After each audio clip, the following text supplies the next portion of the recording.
Contar histórias e pregar tem alguma coisa em comum? É possível unir esses dois aspectos em favor do pregador e da pregadora? Olá, meu nome é Paulo, eu sou pastor e teólogo e hoje aprenderemos a dinâmica e a estrutura do sermão em 4 páginas, o sermão narrativo de Paul Scott Wilson, que é baseado na própria obra do autor, que tem por título As 4 Páginas do Sermão. Seja muito bem-vindo a este canal e antes de mais nada, aquela força a cada um de vocês, inscrevam-se no canal, compartilhem esse conteúdo, curtam, passem aí para o amigo, passem para a amiga, comentem, ativem o sininho para que mais notificações possam aparecer sobre estes conteúdos na sua linha do tempo, no seu feed e que estes conteúdos de fato possam abençoar a cada um de vocês. Bom, vamos falar do método então 4 páginas, o método narrativo. E aqui trabalhamos uma perspectiva de ser expositivo no método narrativo, tá bom?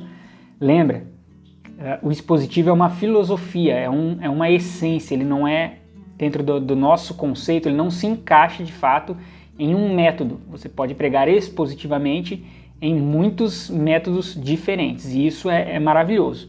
Bom, então o método narrativo de Paul Scott Wilson, ele trabalha essas dinâmicas de 4 páginas e esclarecendo aqui, não significa que o seu sermão vai ter ao final de toda a produção e preparação 4 páginas, tá? 4 laudas, tá bom?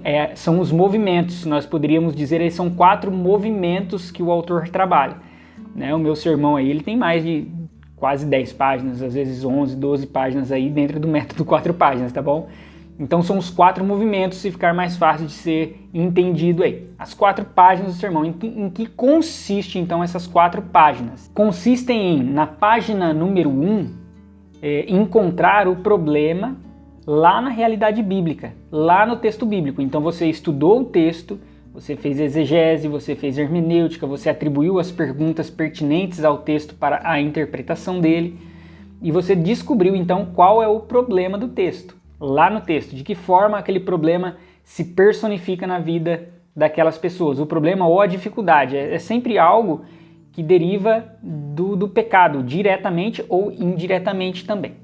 Bom, a página 2 é de que forma aquele problema que você encontrou no texto, ele é percebido hoje.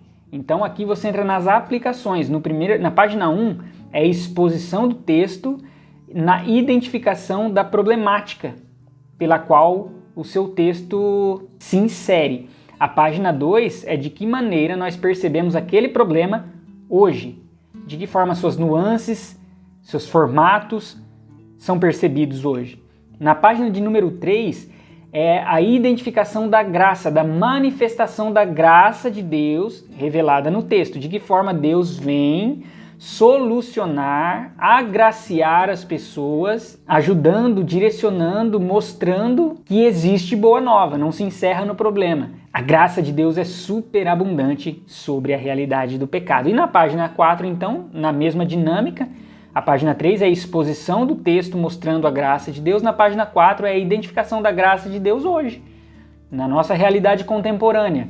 De que forma nós percebemos essa graça de Deus manifestada. Então, esse método consiste nesses 4 movimentos. E a faceta muito legal dele é que ele traz esse método, essa pregação, a entrega do sermão, ele acontece de forma narrativa também, ou seja, você conta uma história, é isso que ele evoca, é isso que Paul Scott Wilson está trazendo de novidade, por assim dizer, da nova homilética no púlpito. Ou seja, é pregar de forma narrativa, é uma contação de história.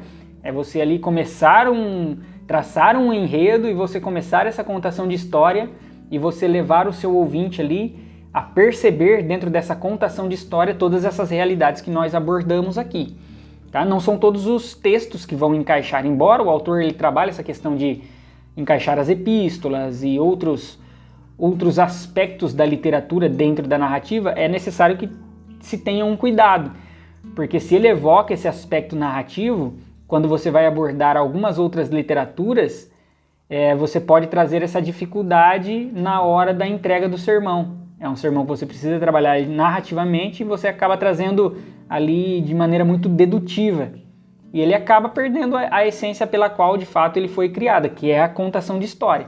Então existe esse cuidado. Eu geralmente o aplico em sermões, em textos narrativos. Eu prefiro. Uma vez eu preguei ele numa poesia, encaixei lá a poesia dentro do método 4 páginas e não ficou tão bom assim. Modestamente eu reconheço aqui que não ficou como se de fato fosse num sermão narrativo. Então há de se tomar esse cuidado. Agora, para narrativas é excelente. Eu aconselho que você comece se não faz ainda, a praticá-lo, a prepará-lo e a começar a praticar essa pregação. Mas de fato eu aconselho, se você ainda não pratica, não conhecia, que você tente se aprofundar um pouco mais nele e comece a praticá-lo. Você verá que é muito bom pregar nesse método. Ele traz nuances muito legais, tá bom? Você ali respeitando o texto dentro da literatura dele, trazendo essa contação de história, com certeza acrescentará muito aos seus ouvintes. Ele não trabalha tema, ele não trabalha um tema, ele trabalha frases focos. Então, na página 1 você tem uma frase foco e ali é o problema no texto. Na página 2, aí você traz essa frase foco aplicando ela à realidade contemporânea. E aí você faz com que as frases focos fiquem parecidas, para que você possa trazer a fluidez ali na comunicação. Então nós vamos para a tela, eu vou mostrar para vocês como que eu estruturo ele, e aí eu trago algumas dinâmicas dessas sobre as frases focos e tudo mais, tá bom? Então estamos aqui com o programa aberto, vamos lá colocar as movimentações aqui, as 4 páginas. Então você tem a página 1, que eu coloco como P1, deixa eu normalizar aqui, coloco como P1, aí nós temos a P2, nós temos a P3, nós temos a P4. Essas são as 4 páginas, tá bom? Os 4 movimentos. E aí, obviamente, eu acrescento aqui uma introdução, a leitura do texto, uma breve contextualização, bem breve mesmo, só para situar ali o ouvinte acerca do texto que você está trabalhando, mas é uma movimentação rápida aqui para você já entrar na página de número 1, na página 1. Então eu preguei em Amós aqui, vou dar um exemplo, Amós 5, eu preguei, ele não tem tempo, tá? Então eu trabalhei uma introdução, aí eu contextualizei um pouco ali brevemente a realidade de Amós, não traga situações do contexto que você não vai aplicar no seu texto, tá bom? Aí na página 1 eu coloquei mais ou menos assim, Israel vive uma busca vazia, tá? Então sempre trabalhar os verbos no presente aqui. Então não é Israel vivia uma busca vazia, não, Israel vive uma busca vazia, você está trazendo a narratividade, você está contando a história como se você estivesse ali naquele mesmo momento. Então traz aqui, Israel vive uma busca vazia. Eu interpretei o texto, eu fiz a hermenêutica, eu fiz toda a exegese e eu cheguei à conclusão de que essa seria essa é a minha frase foco da página 1. E aí na página 2, então, você trabalha a mesma dinâmica. Nós vivemos uma busca vazia. Então, eu percebi que lá era o problema, uma busca vazia, uma religiosidade vazia, que acontecia muitas vezes no templo, mas ela não saía das 4 paredes da realidade religiosa. Então eu vou trazer para cá. Nós também vivemos uma busca vazia. Veja que você copia aqui, ó, a mesma realidade. Você só trocou o Israel pelo nós, e aqui o tempo verbal, obviamente, mas você manteve a mesma dinâmica da página 1. E aí na página 2, você vai agora expor a manifestação da graça. Então eu coloquei aqui, Deus se revela como a grande busca de Israel, ou seja, o grande alvo a ser buscado ali era Deus e não a religiosidade pura e simplesmente, não os sacrifícios, não os rituais, mas o Senhor.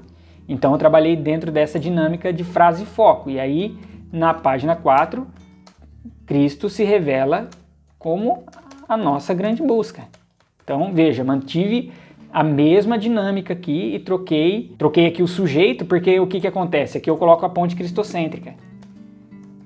Ponte cristocêntrica, tá?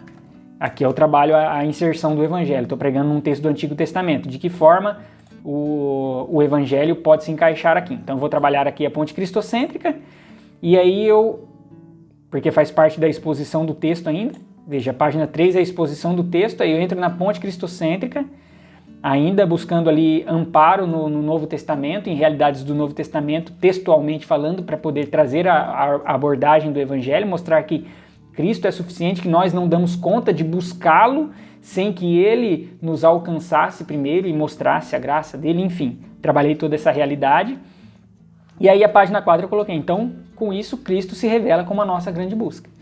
E por fim, eu trabalho uma conclusão. Tá? Conclusão. E aqui na conclusão tem a missão, né? O que a partir dessa revelação da grande busca, de Cristo sendo a nossa grande busca, como que a partir da graça manifestada por Cristo, da obra dele, eu devo viver, eu devo entender a minha realidade e praticá-la. Então esse é um método 4 páginas, né? Eu trabalho ele, aqui estão os movimentos, e você não tem um tema, como eu disse. Se você fosse pregar esse texto, por exemplo, passá-lo para um método herculano, que é um método de pontos, a página 3 seria o grande tema. Sempre a página 3, que é a manifestação da graça de Deus, poderia ser o tema em um sermão aí, herculano, de pontos e tudo mais. A página 3 ela reflete essa graça de Deus, e com isso eu disse para vocês em outros vídeos que eu baseio meus temas geralmente na manifestação da graça de Deus. Então geralmente o tema seria isso aqui, tá bom? Se eu fosse passá-lo em um outro método, que dá para fazer tranquilamente. E você não lança o tema, então como que, se você não trabalha uma identidade visual, se você não tem slides, como que você consegue mostrar para os seus ouvintes que você está trabalhando uma página? É sempre repetindo as frases foco, tá bom? Então, por exemplo, você está expondo o texto lá, Israel vive uma busca vazia. Sempre que você for conceituando e trazendo as nuances do texto que você fez, a exegese e a hermenêutica, é você repetir essas frases. Então, na página 1, você vai deixar evidente, enfatizado, que Israel vive uma busca vazia. Repetindo essa frase à medida que você discorre, que você faz a exposição. Da mesma forma, quando você entra na página 2, você sai do movimento e faz a transição para a página 2, mas nós também vivemos uma busca vazia. E aí você vai sempre trazendo essa frase foco. Nós vivemos uma busca vazia. Nós vivemos uma busca vazia. Sempre para mostrar que você ainda está dentro daquele movimento, daquela página. Da mesma forma com a página 3 e, finalmente, com a página 4. Esse é o método 4 páginas. Narrativo, que eu aconselho que você pregue, comece a pregar neste método. Ele é muito bom, especialmente eu faço uso dele nas narrativas, mas se você é um exímio contador de histórias, você pode aí encaixá-lo tomando os devidos cuidados de cada literatura, não a forçando, não a retirando da sua abrangência, mas usando isso em favor da sua pregação. Que Deus abençoe cada um de vocês. Se vocês são novos aqui, tem outros vídeos aí que eu falo de métodos, eu falo de como você pode organizar a sua semana na preparação do sermão, e isso pode ajudar a sua dinâmica organizacional aí durante a semana. E se você não se inscreveu, se inscreva aí no canal e ajude nos divulgando este trabalho aí. Que Deus abençoe muito a sua vida e até mais.